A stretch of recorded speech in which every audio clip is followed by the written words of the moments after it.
If I may, Senator Sherwin, bakit ka naiiyak, Miss Cassandra? Kami ay nakikidalamhati sa iyo at sa pagkawala ng iyong mother. Pero tama ba, nawala ang iyong mother? Namatay ang iyong mother? Yes po. Anong year yun? 2017, December. 2017. At dito naman pumasok dito naman dumating si Mr. Duan Ren.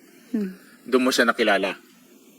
Okay, saan mo nakuha yung kapital para ilagay dito sa Whirlwind Corporation na bumili ng halos 10 hectares na lupa sa Porac, Pampanga na nagkakahalaga ng 1.2 billion pesos.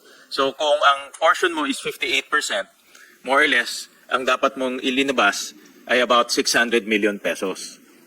So wala kang tax return, 19 years old ka nung pumasok dito. So ang tanong namin, saan ang galing? Thank you, Madam Chair. Go ahead. Bali po, pag may other documents na need ang Lucky South, yan lang po. Pag may ano? Documents na need.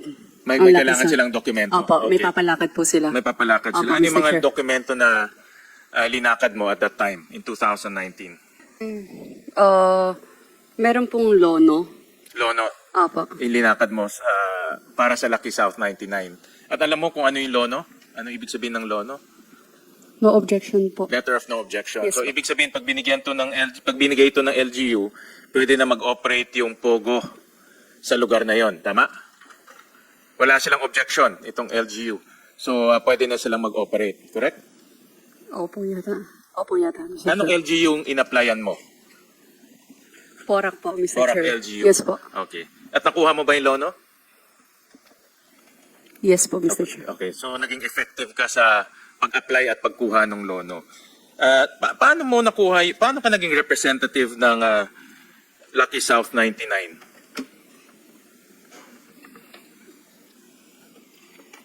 Paano ka naging representative?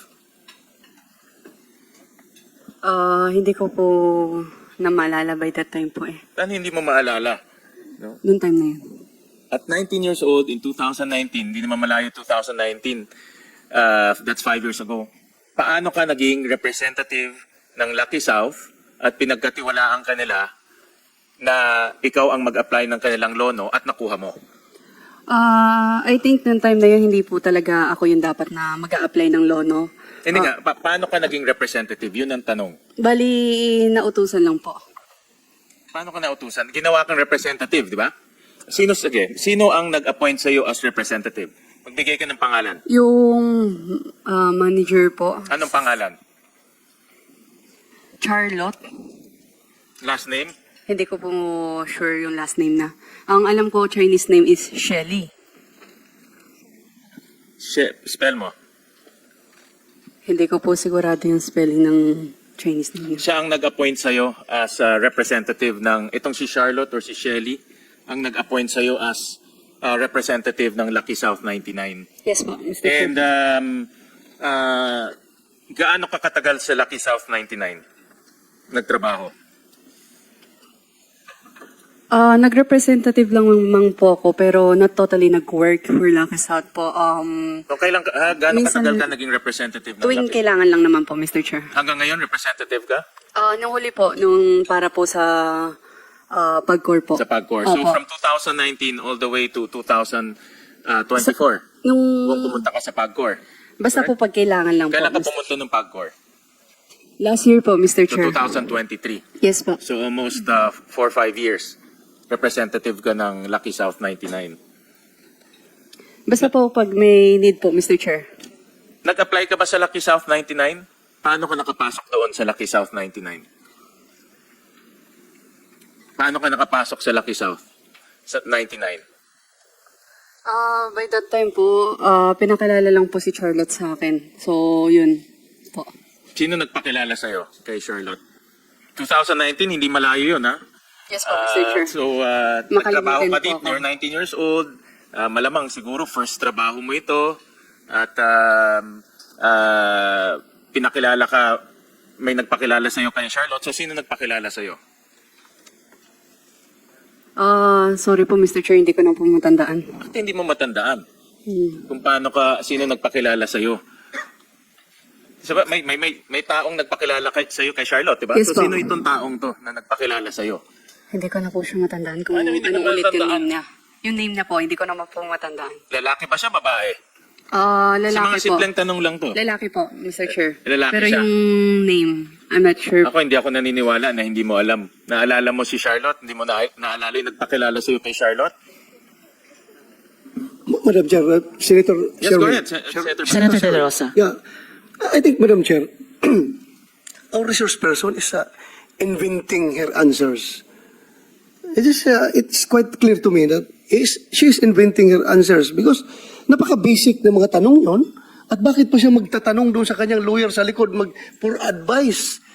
Very basic information yun. At saka yung sinabi niya na siya daw ay napunta sa Lucky South 99 because yung manager na si Shailen, tapos lumulabas pa according to him na ang manager ang pinakilala sa kanya. Para lumulabas na siya ang boss, yung manager ang pinapakilala sa kanya. Instead, kung siya ay nagtatrabaho, siya mag-apply ng trabaho, dapat siya ang pinapakilala doon sa manager. Di ba? So parang tayong pinaglalaruan dito sa mga tanong natin. I would like to, just my observation and to help the questioning of Senator Sherwin Gatchalian. Thank you, Madam Chair. Salamat, Senator De La Rosa. O nga po, napaka-basic ng questions, Miss Cassandra. And I hope that the counsel is just advising his client, not coaching her what to say. Dahil hindi naman kailangan ng coaching sa napakasimpleng mga tanong. Senator Sherwin. Thank you, and I would be more than happy to receive assistance from the former chief of police of our country who has probably 40 years under his belt in investigation, interrogation, analysis. So ako po masaya po at na matulungan po ni Senator Bato sa mga ganitong questioning. Cassandra, itong mga basic na tanong lang to. At alam mo naman pag nagsinungaling dito, mayroon rin kaming kapangyarihan na i-cite ka in contempt at madidetain ka rin dito. Kaya wala naman tong hindi mahirap na sagutin. At inaasahan namin na magsabi ka lang ng totoo. At hindi kami naniniwala na 5 years ago nakalimutan mo yung nagpakilala sa'yo. So, my next question, Madam Chair, is sino si Jiang Jie? Isa po siya sa incorporator po ng Lucky South. Okay. And ano ang kanyang papel, si Jiang Jie? President po ng Lucky South noon. President siya ng Lucky South. Opo. Sino naman si Julian Linsangan?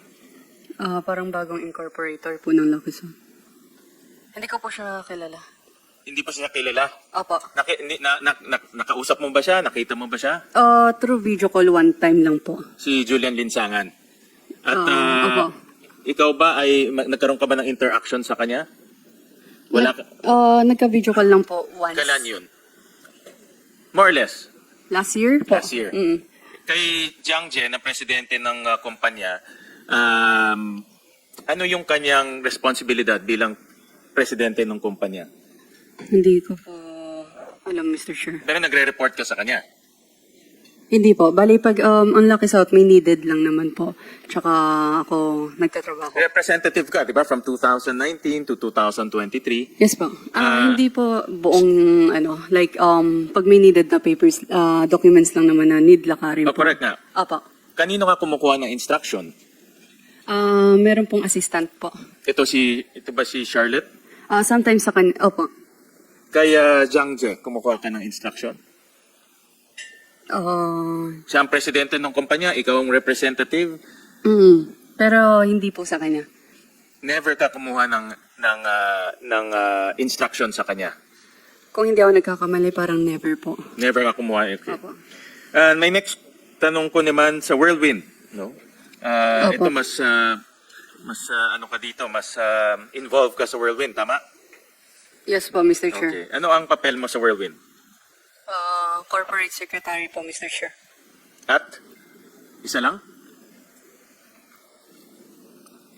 Isa lang ba ang iyong position sa Whirlwind? Incorporator po ako ng Whirlwind po.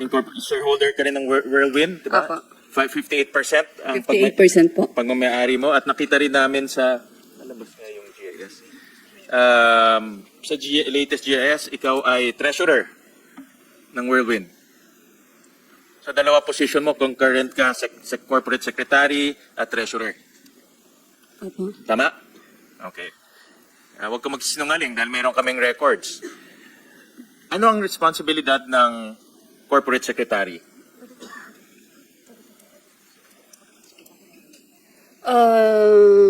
Corporate secretary po. Bali, everything naman po dumadaan po sa akin pagdating sa Whirlwind po. Anong responsibilidad ng isang corporate secretary? Basta po like every documents naman po dumadaan So po lahat ng dokumento dumadaan sa iyo. pag Whirlwind po. Opo. Wag Whirlwind. Okay. So lahat ng dokumento, corporate papers dumadaan sa iyo. So walang dokumentong hindi dadaan sa iyo o walang dokumentong hindi lalabas nang hindi dadaan sa iyo. Tama? Almost po, pero opo. Okay. At kailan ka sumali sa Whirlwind? Mr. Chair, regarding sa Whirlwind po, I invoke my right against self-incrimination. May kaso na po kasi sa Saan yung kaso? AMLAC po. Amlak, may kaso ba? Sa alam ko, Attorney wala pang Arpon. napafile eh. Money laundering po, Mr. Chair. Attorney Arpon. Good afternoon po, Your Honor. May na-file po kami na money laundering complaint po. Kasama po si Miss Alice Guo in relation to the Bamban case, Your Honor. It is Banban case, right? Right, Your Honor. And that's why mamaya pupunta ako sa Whirlwind and Lucky South. May na-file na ba insofar as Whirlwind is concerned? Your Honor, yung investigation has been concluded. The papers is now being routed to the council members for the filing of bank inquiry and freeze order. Yeah, may na-file na ba na case? For now, at this point. Sa Whirlwind. So Whirlwind, insofar as Ms. Cassie Ong is concerned, yes, but that is in relation to the Bamban. But sa Whirlwind, Your Honor, yung sa investigation report namin for bank inquiry and freeze, it's being routed to the council and we're seeing that a bank inquiry and freeze will be filed this week or next week, sir. But today, no case has been filed insofar as Whirlwind and Lucky South is concerned. None at this point, Your Honor. Correct. So there's nothing to invoke because there's no case. Mr. Chair, I think under investigation po yata. Yeah, pero wala namang case. So anong invoke mo? Pag bukas sinabi nila hindi na nila i-file dahil makita nila defective, and then wala ka ng case. Mr. Chair, is still under investigation pa po yung regarding sa Whirlwind, Mapa Whirlwind or Lucky South. Yeah, but you can only invoke it when a case is already filed. Ito hindi pa nila file. In fact, hindi pa nga nila sigurado kung i-file nila o hindi. Mr. Chair, advice po ng abogado ko ito yung But opo. mali ang Kasi advice ng abogado. maaari pong gamitin lahat Yeah, ng pero mali sasabihin ang ko advice dito. ng abogado mo dahil wala pa nga ang kaso. Yeah. So ang tatanungin kita ulit, kailan ka sumali sa Whirlwind? Mr. Chair, I invoke my right against self-incrimination po kasi maaari pong gamitin yung lahat ng sasabihin ko dito. At Madam Chair, Tinatanong lamang anong petsa ng pagsalin mo sa Whirlwind. correct. A simple matter of fact. I think 2022. Sa Whirlwind? Kailan ka 21? naging parte ng Whirlwind? Naalala mo kanina sa Lucky South. I'm sure maalala mo rin sa Whirlwind. Kung hindi po ako nagkakamali, 2019, 2020. 2019. Or 21 Well, po. based on sa records, 2019 naging corporate secretary ka in September 25, and then 2019, December 19, naging treasurer ka concurrently. And then from then on, from 2019 to 2024, officer ka ng Whirlwind Corporation. At napakabata mo para maging corporate secretary ng isang kumpanya. Yan ang nakita kong medyo kakaiba. In fact, karamihan dito sa kwartong to at 19 nag-aaral pa. No? In iba siguro nasa senior high school, in iba nasa kolehiyo, ako nag-aaral pa ako noon. But ikaw, corporate secretary ka na ng isang real estate company at ikaw ay isang representative ng isang Pogo company at 19 years old. So ulitin ko, paano ka nakapasok sa Whirlwind Corporation? Mr. Chair, pasensya na po. I invoke my right against self-incrimination po. Sige, tatanggapin ko muna yan ngayon. But Thank later you on, po. I'll move to cite her in contempt, Madam Chair, because there's no case. So ano ang mag-incriminate sa kanya kung wala namang kaso? Gaya ng sinabi namin ni Senator Sherwin, simple matters of fact. Ito, Ms. Cassandra. Meron kaming use nitong session hall hanggang 2 p.m.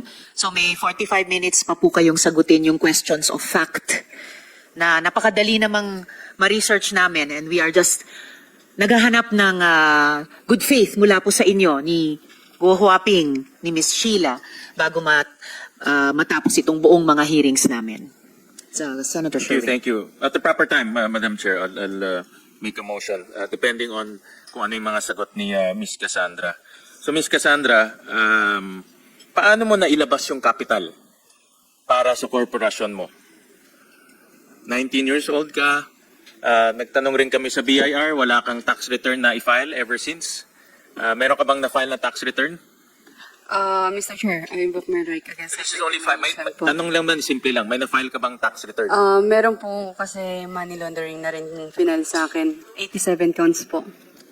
Saan? Anong, tatanong ko ulit si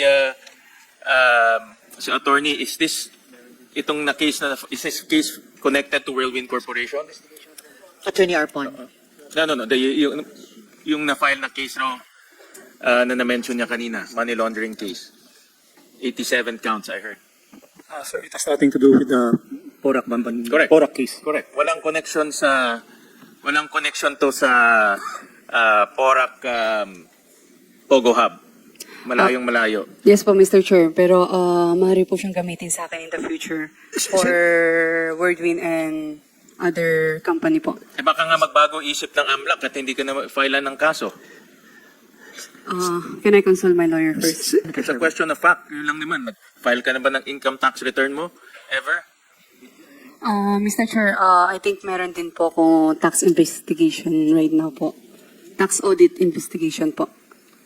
Meron na bang case? Wala pa po naman final pero still can use against me po. Wala pa naman na-file sa'yo eh. Wala pa naman na-file sa'yo. Wait lang po, Mr. Chair. Tanongin ko lang po lawyer ko. Consult. Sabi mo sa amin kung ano yung kaso. Okay pa. Lang yung tanong, nag-file ka ba ng tax return o hindi? Mr. Chair, meron na po akong parang tax audit po na letter na po. So, any na possible ko po sabihin dito, pwede po nilang gamitin. Well, ngayon, Dito dahil po. ini-invoke mo yan, papakita ko yung certification ng BIR na wala kang na-file na tax return. So, ang tanong namin ngayon, saan mo nakuha yung kapital para ilagay dito sa Whirlwind Corporation na bumili ng halos 10 hectares na lupa sa Porac, Pampanga, no, na nagkakahalaga ng 1.2 billion pesos. So kung ang portion mo is 58%, more or less, ang dapat mong ilinabas ay about 600 million pesos. No? So wala kang tax return, 19 years old ka nung pumasok dito. So ang tanong namin, saan nanggaling yung pera mo? Mr. Chair, regarding naman po sa if topic na money po, I invoke my right against self-incrimination kasi possible po akong kasuhan. And may kaso na rin po ako sa AMLAC. Again, iba nga yung kaso mo sa AMLAC. Yung kaso mo sa AMLAC, walang connection yun sa Porac. Yes po, Mr. Chair, but So I want to ask BIR. Nasaan ba yung possible BIR? po nila akong kasuhan. Paano ka nakapasok sa Whirlwind? Sa ninong ko po, Mr. Chair. Okay. Ito narinig ko sa House hearings, ito si Duan Ren Wu. Tama? Yes po, Mr. Chair. At ninong mo ito sa Binyag? Tama? Hindi ko Tama po ba? sure kung nandun yung name na. Ninong mo saan? Ninong-ninungan o ninong mo sa Binyag? Ang sabi ng mom ko is ninong ko po. Sa Binyag. Opo. Yata. Tama o hindi? Hindi ko po sure, Mr. Chair. Okay, Ayun lang yung sabi ng mom ko. Basta tawag mo lang ninong. Opo, way back nung pinakilala pa po sa akin, long time ago. Sino Ayun po. nagpakilala sa iyo kay Ma'am ko. Si mama, Nung- mother mo ang yes, nagpakilala? yes, nung buhay Anong pa po relasyon yung ni Duan Ren at your mother? Sabi nila, best friend daw po. Best friends sila? Opo. Saan sila nagkakilala? Alam mo ba? Sa China po. Sa China sila Yes po. nagkakilala. So nagkakilala sila sa China, naging best friend sila. Nung pumunta sila dito, kinuha siyang ninong mo? Bali po, ayun yung pagkasabi ng mom ko. Okay. At Opo. nung nandito na siya, siya yung naging dahilan kung bakit ka nakapasok sa Whirlwind Corporation. Siya na po yung tumayong parang parents ko na rin po. Parents mo na rin siya. Opo, pagpunta na ng Pilipinas po kasi kakaalis lang po ng mom ko. Ano? Magsalita ka ng malinaw kasi hindi na may marinig eh. No? Pakiulit nga yung sinabi mo ulit kanina. Tumatayo siyang magulang mo. Opo. Kasi pag-aalis po ng ma'am ko, yun, yung pagdating niya po, kakaalis lang If po. I may, Senator Sherwin, bakit ka naiiyak, Miss Cassandra? Nung time na yun, kakawala lang ng ma'am ko, sorry. Nawala as in, nag-disappear sila or namatay sila? Namatay ma'am ko. And then yun yung panahon na dumating si Tuan Renwu. Senator Sherwin. Well, kami ay nakikidalamhati sa iyo at sa pagkawala ng iyong mother. Pero tama ba, nawala ang iyong mother? Namatay ang iyong mother? Yes po, Mr. Anong year yun? 2017, December. 2017. At dito naman pumasok dito naman dumating si Mr. Duanren. Doon mo siya nakilala. Okay. At tumayo siya parang magulang mo na. Ever since. At siya ang nagpasok Mr. sa iyo sa Whirlwind Corporation. No? Yes po, Mr. Senator Sherwin, so parang ibinilin ka ni mama mo sa ninong mo kay Duan Renwu, Miss Cassandra. Parang gano'n na nga po, Mr. Chair. Parang ganon. All right. Senator Sherwin. Thank you, Madam Chair. At nung pinasok ka na sa Whirlwind, inappoint kang kaagad na corporate secretary.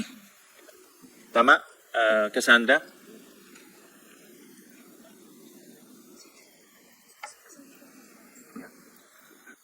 Mr. Chair.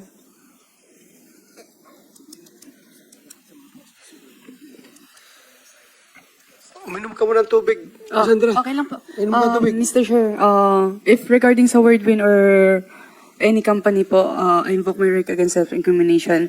There's upcoming mga cases po na ipa-file nila sa akin. And again, maaari po silang lahat gamitin sa mga kaso po. Pasensya na po.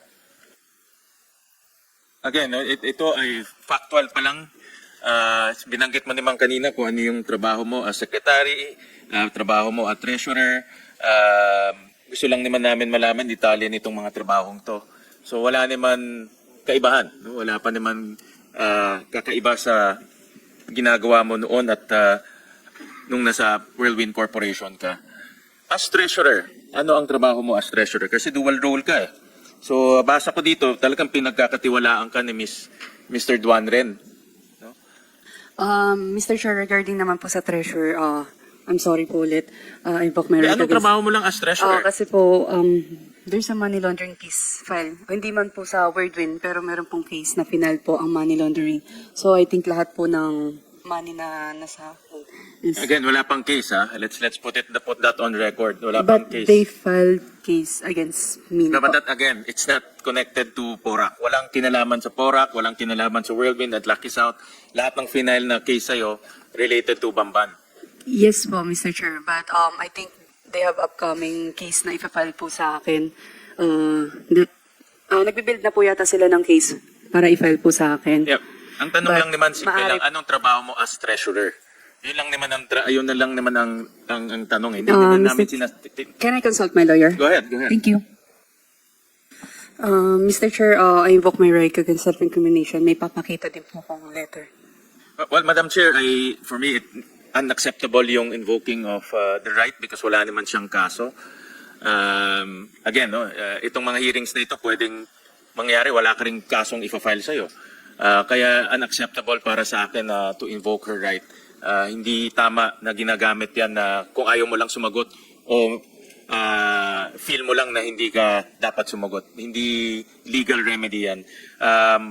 Madam Chair, I understand that there will be more hearings on this topic, so I'll yield my time to Senator Ercito. And Madam Chair, at the proper time, I will file a motion to cite Cassandra in contempt for not responding to the questions. Very basic questions. Wala naman ho itong